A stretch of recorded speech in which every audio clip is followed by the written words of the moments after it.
Look at this face. Through 48 hours, it will lie in a coffin worth $50,000. And this is the most useless purchase in my entire life. Your children already hate you. You just don't know it yet. If you don't, drop everything right now and listen to my wheezing. You are already dead. Your heart is still pumping blood, but your soul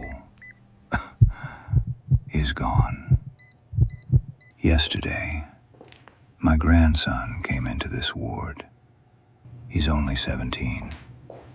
I looked into his young eyes, searching for just a flicker of grief. One tiny tear for his dying grandfather. But his eyes were cold. They were busy scanning the room, checking the brand of my gold watch on the nightstand, calculating the square footage of my estate in his head. He didn't ask, "Grandpa, does it hurt?" He leaned in close. I smelled his expensive cologne, the one I paid for, and he whispered, "Is the house with the pool mine now, Grandpa?" I felt the ice in my veins.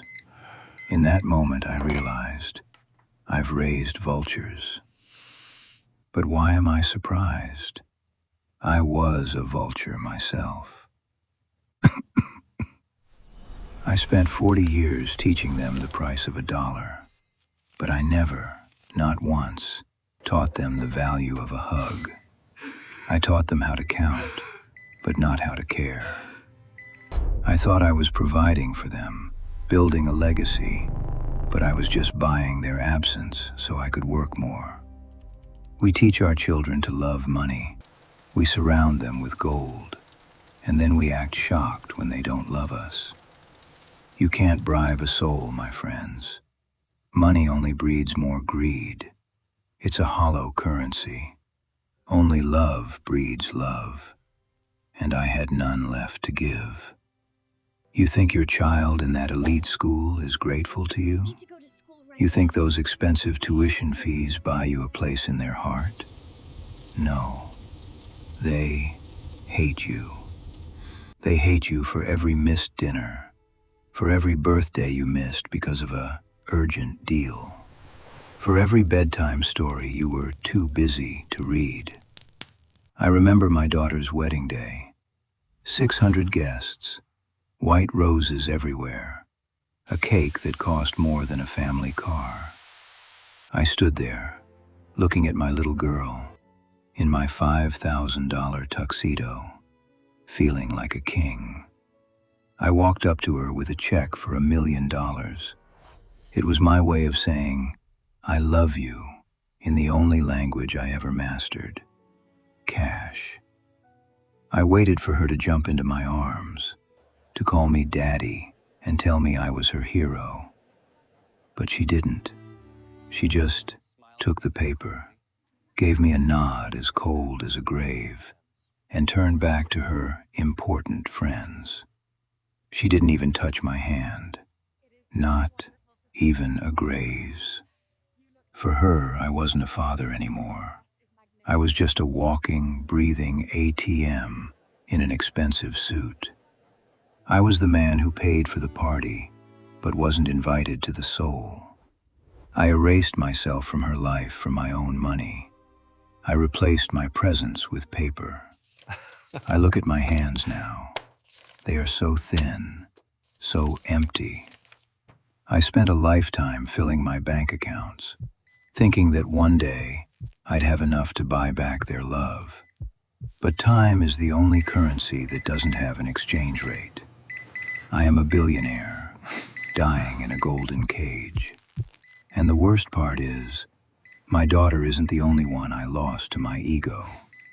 There was another person, my beautiful Mary, the one who tried to save me, and I let her walk away into the void. In my private safe, hidden behind heavy steel, lies a yellowed envelope. It's a letter from my wife, my beautiful Mary. She wrote it just 24 hours before she left. No, she didn't leave me for another man. She left this world. She walked away into the silence, into the void, where my money couldn't reach her. I remember standing by her coffin. I was wearing a suit that cost more than a house, but I felt naked. I looked at her pale, still hands, and I realized I had never just held them, not for years. I was always holding a phone or a pen to sign a contract. She wrote to me, "Samuel, you built this golden castle so high that you can no longer hear the hearts beating inside it. You have surrounded yourself with things, but you are dying alone in a museum of your own greed." I laughed. God, I laughed like a fool. I thought I was a king.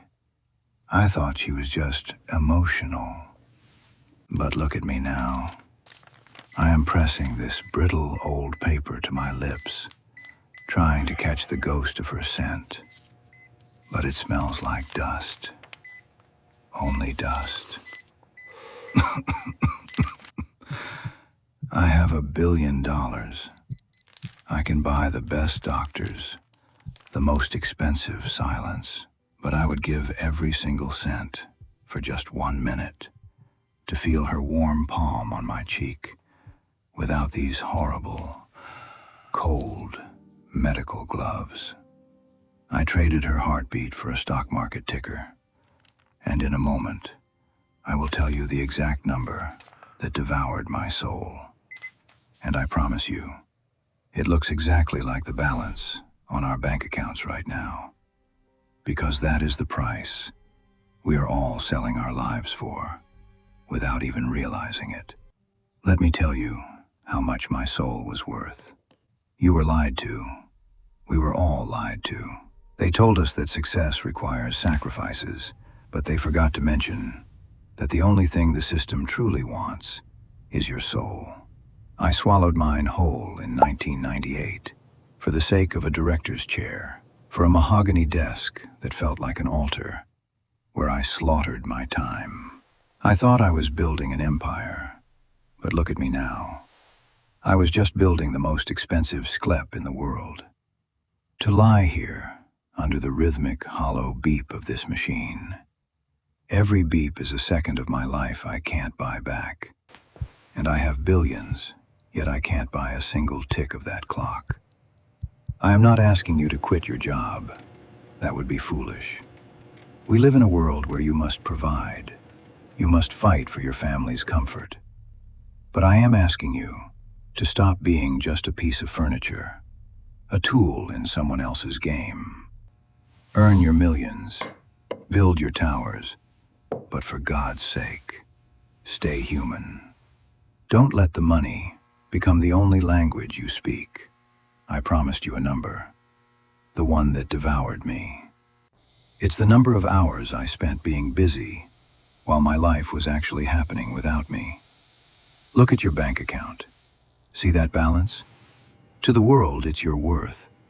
But when the heart stops, every dollar earned by missing a bedtime story becomes a weight on your chest, not a wing for your soul. Go to them, right now. Put down the phone, close the laptop, and just be there. Give your wife the attention she deserves, not just the things she asks for. Hold your children until they fall asleep. Let them know their father isn't just a bank account, but a heart that beats for them. Because in the end, you won't remember the deals you closed. You will only remember the laughter you shared and the love you were too busy to feel. I shared my story here, so you wouldn't have to repeat my mistakes. My life is coming to an end, but yours is still going, while you still can. Don't lose your time, your precious time, that no amount of money can ever buy back. If these words touched your heart, feel free to stay with us. There are many more life lessons we share here to help us all find the way back to what truly matters. I am Samuel, and it's not too late for you to find your way back to love while you still can.